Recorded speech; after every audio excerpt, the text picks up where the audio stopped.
Hi friends, எல்லாரும் எப்படி இருக்கீங்க? இப்போ ரீசெண்டாக குரூப் 1 எக்ஸாமினேஷன், குரூப் 4 எக்ஸாமினேஷன்ஸ் எல்லாம் நடந்து முடிஞ்சிருக்கு.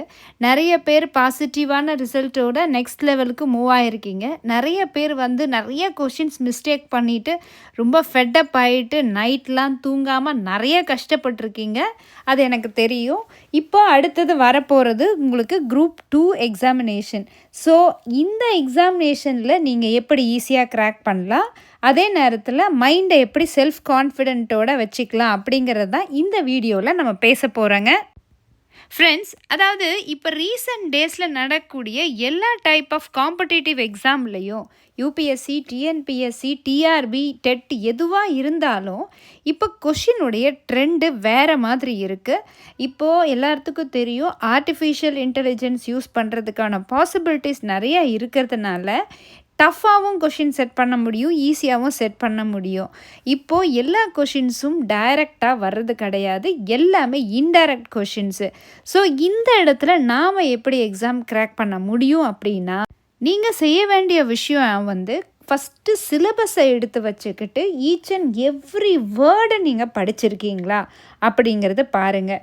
ஃபஸ்ட்டு நிறைய பேர் 6th-லேருந்து 12th வரைக்கும் இருக்கிற புக்ஸை படித்தா போதும் அப்படிங்கிற மைண்ட் செட்டில் எல்லாம் இருந்திருப்பீங்க. கிடையவே கிடையாதுங்க. இனிமேல் சிலபஸில் இருக்கக்கூடிய எல்லா டாப்பிக்கும் டச் பண்ணியிருக்கணும்.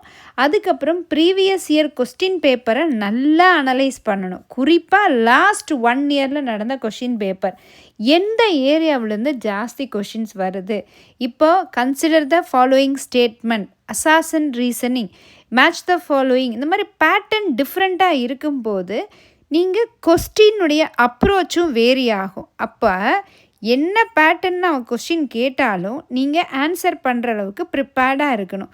அப்போ என்ன செய்யணும், எந்த டாப்பிக்காக இருந்தாலும் நீங்கள் ஒரு மெயின்ஸ் லெவல் எழுதுறதுக்கு ப்ரிப்பேர்டாக படிச்சிங்கன்னா தான் ப்ரிலிம்ஸ் ஈஸியாக கிராக் பண்ண முடியும்.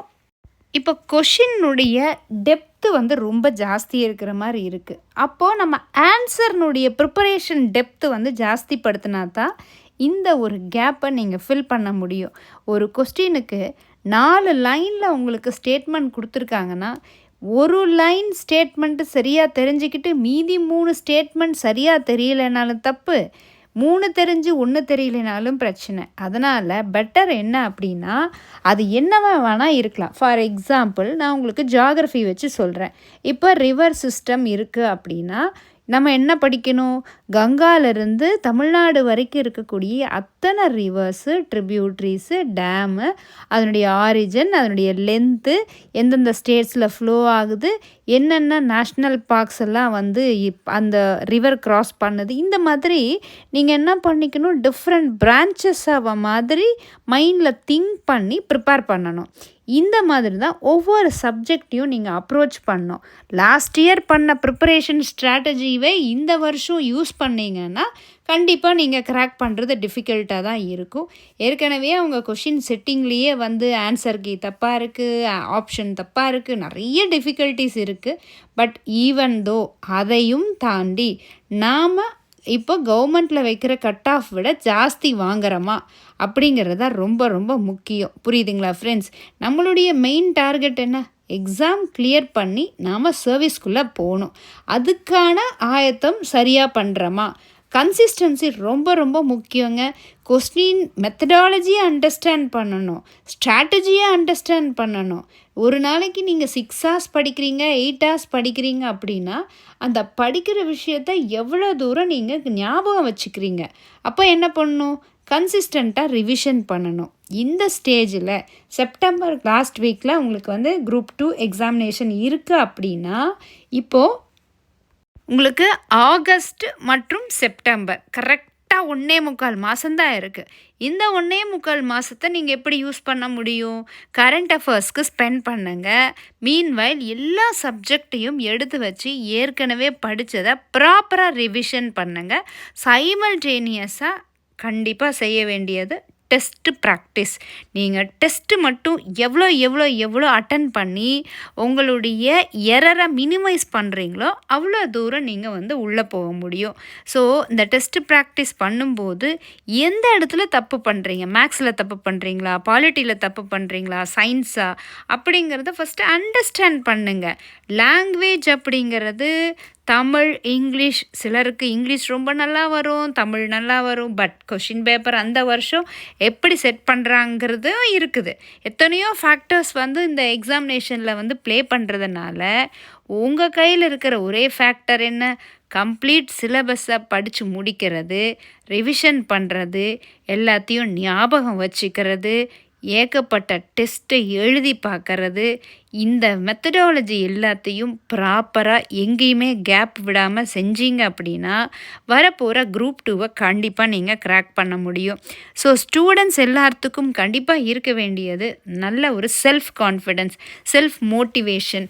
எல்லாத்துக்கும் வந்து ஒருத்தங்க வந்து தூக்கி விடுவாங்கன்னு நம்ம பார்த்துக்கிட்டே உட்காந்துட்டு இருக்கக்கூடாது.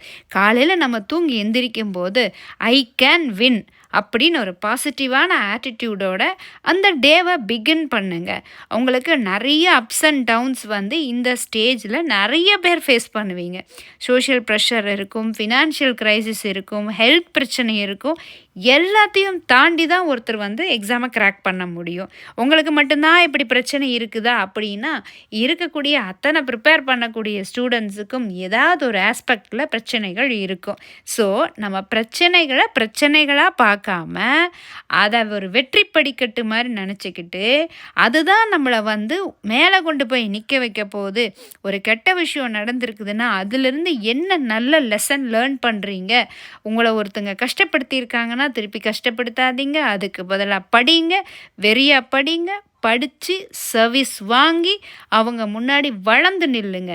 அந்த வளர்ந்து நின்று காமிக்கிறீங்க இல்லையா, அதுதான் எதிரில் இருக்கக்கூடிய மனிதரை வந்து தலை குனிய வைக்கும். நீங்கள் போய் பழி வாங்கக்கூடாது. ஸோ ஒவ்வொரு மனிதருக்கும் வெற்றி அப்படிங்கிறது அவங்களுடைய விடாமுயற்சியில் தான் வரும். ஸோ என்ன பண்ணுங்கள், கன்சிஸ்டண்ட்டாக ப்ரிப்பேர் பண்ணுங்க. அப்படியே ஒரு தவம் இருக்கிற மாதிரி இருங்க. நம்ம பார்த்து தானங்க எல்லாத்தையும் ஏற்படுத்திக்கிறோம். மொபைல் ஃபோனை தூர தள்ளி வைங்க.